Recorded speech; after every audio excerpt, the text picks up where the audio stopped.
Hi everyone, Sean here from Attack Panic, and I'm very privileged today to have with me a student who has just finished the 4-week Attack Panic program, one-to-one coaching program. So thank you for agreeing to this little interview, Abhi. I know it's not easy airing out your dirty laundry for the world to see, but it's a necessary evil if we want to help people. So, Definitely. okay, thank you, Abhi. Thank you for coming along today.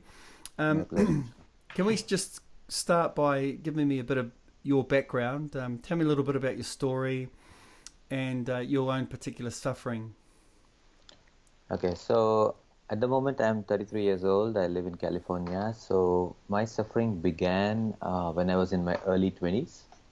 So at that point, I was not aware of what was going on, what was the sensations that I was feeling. So I used to fear something. I used to fear most of it, actually, I would say. It's like any thought of death, growing old, all these kind of fears was actually something that was growing in me.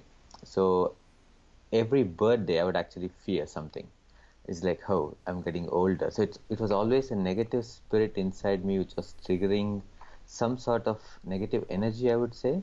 And every time there was a thought of growing old or dying, or someone else has died, someone else is suffering, I used to feel this sensation which I didn't know what it was.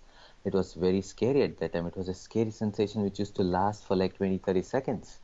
And that was very overwhelming at that point in time. So that's something that I was living with until actually I joined the program. Okay. So did you go and get, before you joined the program, uh, did you go and get help before you came to me? Yep, definitely, definitely. So once I was feeling that it was always everybody around me who could see when I actually was in a panic mode. And there was at times I started to behave irrationally, and people would want to help. They were actually Googling, they were trying to find psychiatrists, and they were trying to see what exactly is going on, and they wanted to help. So I did go to a couple of psychiatrists who actually prescribed medications, which they believed was the right way, and they always thought that it actually can be treated with medication. So that was actually my first step of getting help. So that's exactly what I did. In like, I think most of the people would do that. They would actually immediately go to a doctor because that's what you hear, that's what you listen. Saying the psychiatrists, psychologists, these are the guys that you need to go to if you feel certain way.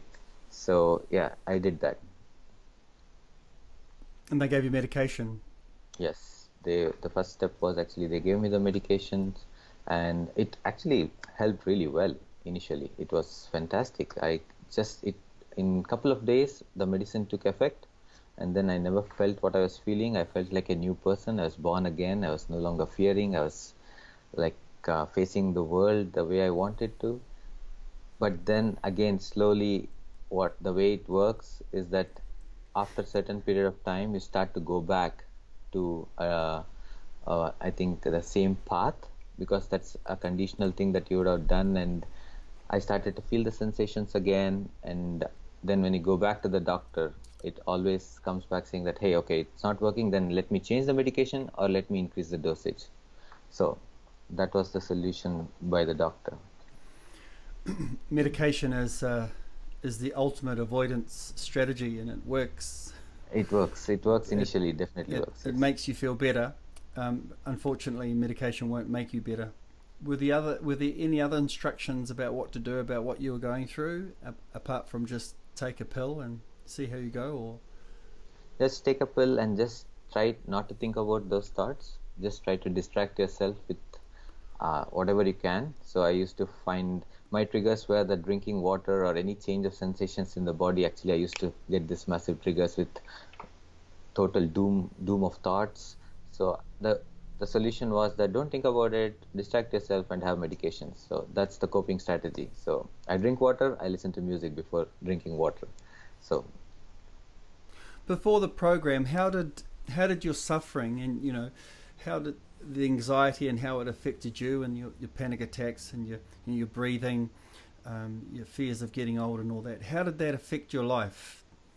oh, it was actually very overwhelming. There was never a day, or the moment I wake up, it starts. So I'm always fearing there's something's going to happen, and that it and oh, I'm going to drink water now, and it's going to come in, it's going to come, and then it did. Okay, then I was actually walking around, then there was a thought. I read something in the newspaper. There was thought of somebody dying or somebody got Alzheimer's. Okay, then the next moment, my brain starts, you're gonna get it.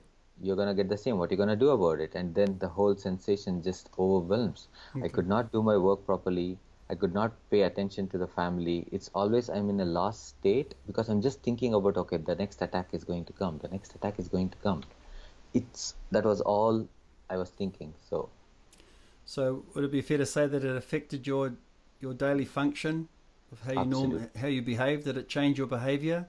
Absolutely. I was lost and I was actually in fear. So it was, I used to be a jovial person. Hey, hi, going happy-go-lucky kind. Then I'm totally different. It's like I was telling my wife, hey, don't bring up that topic. Don't bring up this topic. Let's not watch this show. It might actually have something else that might trigger some panic in me. So it was completely avoidance and trying to walk around a path which I didn't have to, just to avoid any sensations or any feeling, I mean, in feeling of uncomfortableness. I just wanted to totally avoid that. How did you avoid it, Abhi? I would say I could not. I did try my best, and the answer is I could not. Even if I try to avoid it, it only gets stronger. And I could do it maybe for a week, I won't watch something, but then there is always these triggers around you. You can't actually live in a silo. So there are triggers that actually come in, and there would be times when you're actually doing something else, and then there it is. And then you can never, I would say, avoid it, the sensation. It will come in. So there was a couple of things going on with you then, weren't there? First of all, you had this sort of underlying background anxious thoughts, anxious sensations, sort of with you constantly. So it was like a constant companion. It's like a voice in the head. Yeah. It's always there. And so it's really uncomfortable. So you're experiencing the uncomfortable sensations somewhere in your body, as well as the anxious thoughts, and worrying thoughts, and that just gets Yep, worse and worse. And then exactly. you also had panic as well. Is that right? Yes, So when you were yes, breathing, when you were drinking water, and maybe even when you were thinking about aging or whatever. Is that right? So you'd yep. actually experience panic attacks.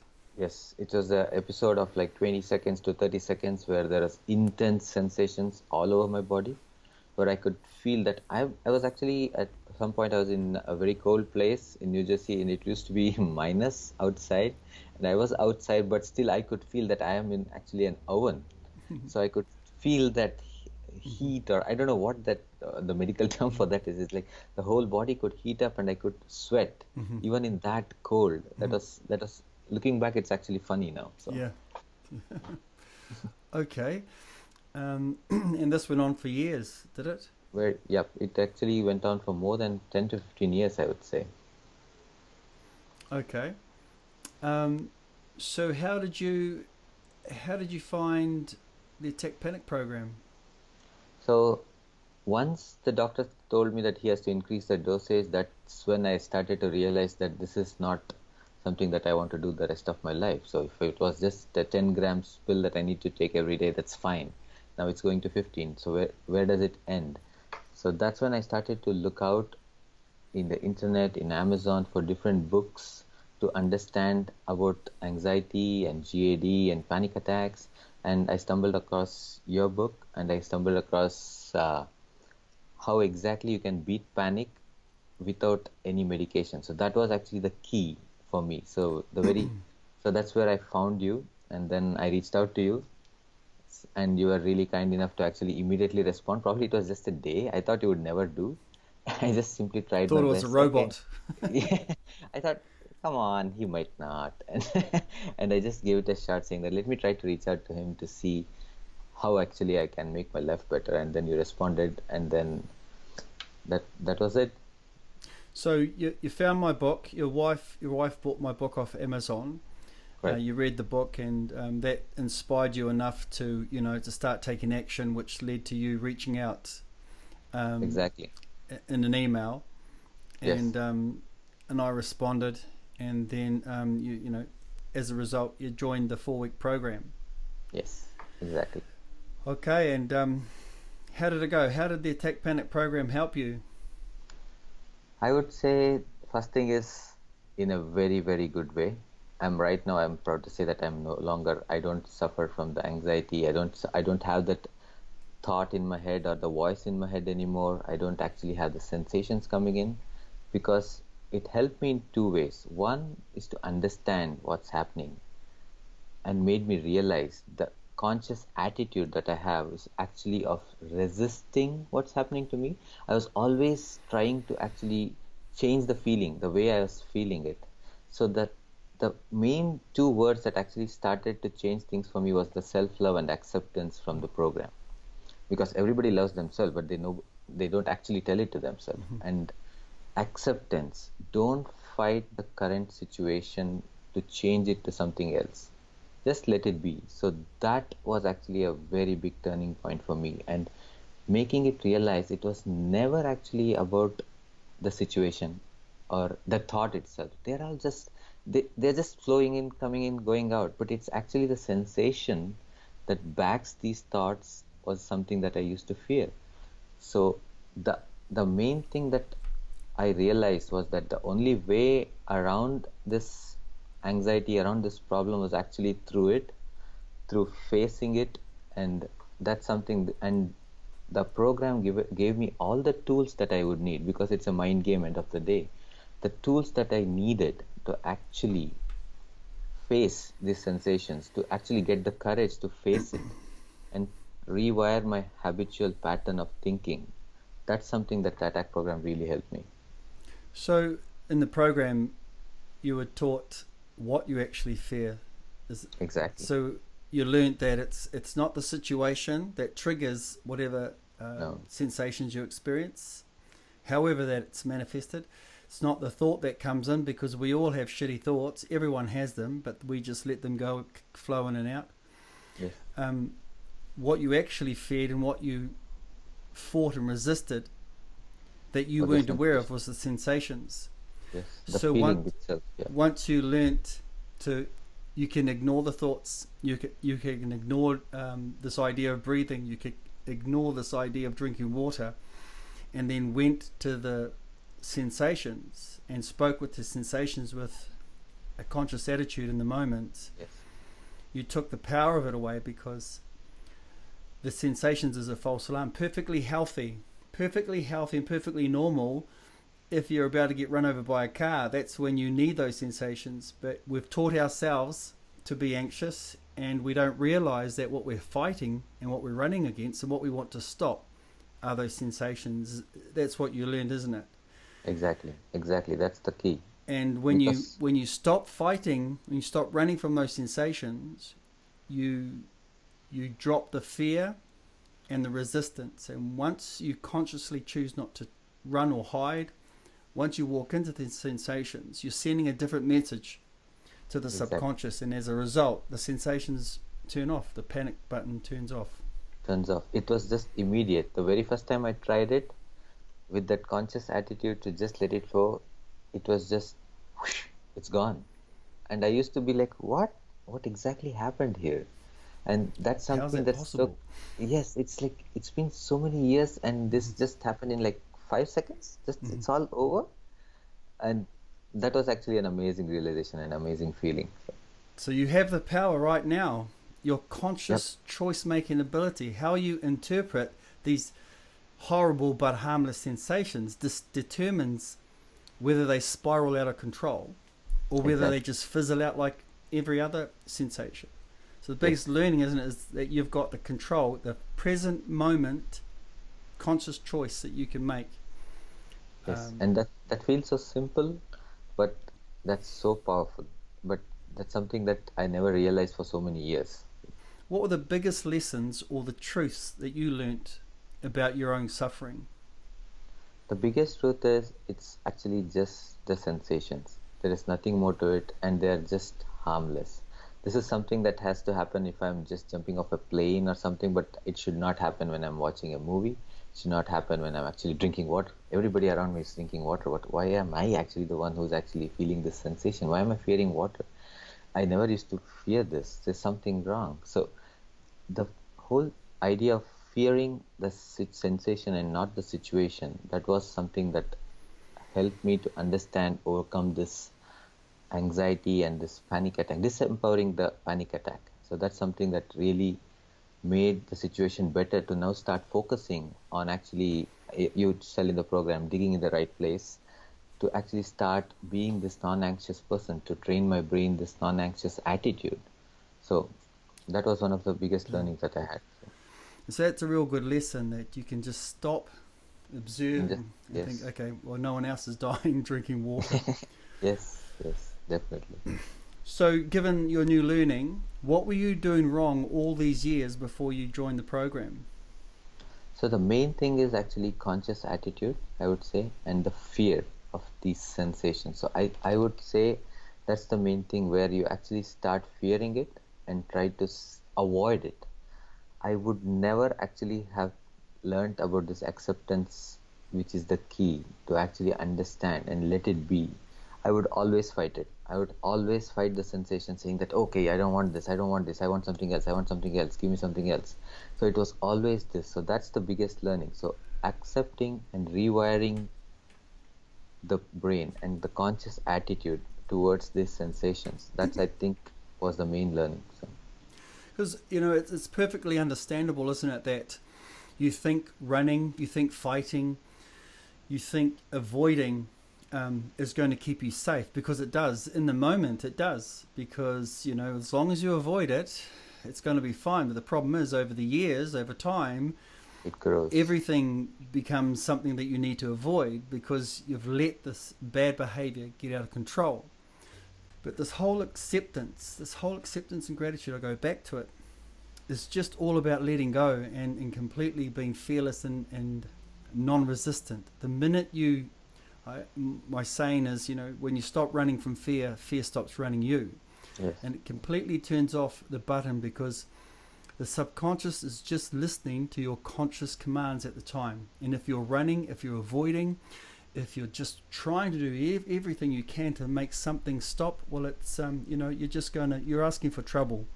So that's what you were doing all these years, and the difference is now is that you don't. You've learnt the truth, and now you've learnt to accept and let it be. And so when the sensations or negative worrying thoughts come through, which they will, because it happens to everybody, they flow in and they flow out on their own accord. So you don't grab it, you don't attach to it, you don't fear it, you don't try and force it out, because that stuff is like rocket fuel to anxiety. What advice can you give other sufferers that are watching this interview? So my advice would be to trust the program and to actually understand that they can do it, because there will be times when you're in the moment, you feel that no, things are going bad and this is something I can't do. I have had that feeling, and the very first week that I joined the program, that's where I was. I just can't do it. It's actually, I was really tempted, I wouldn't say no, that to go back to medications, because it's very easy to do that. It's just pop a pill and it's all done, rather than fight this sensation, which is going to take probably days or weeks, maybe months, depending on how bad it is and what's the attitude that we choose. But they will get better. I got better. They will get better. And choosing a pill is just the easy way out, and that's not going to change their life forever. But sticking to the program, sticking to this conscious attitude of trying to accept things, I think they will succeed. And I think they should just believe in themselves and the program. That's all I say. That's the bottom line. Hey, I really appreciate you taking your time out to talk to me, Abhi. Like I said at the start, mate, it's not easy airing out your dirty laundry. I mean, I've been doing it for years, but it's it's what we have to do, brother, if we want to help people.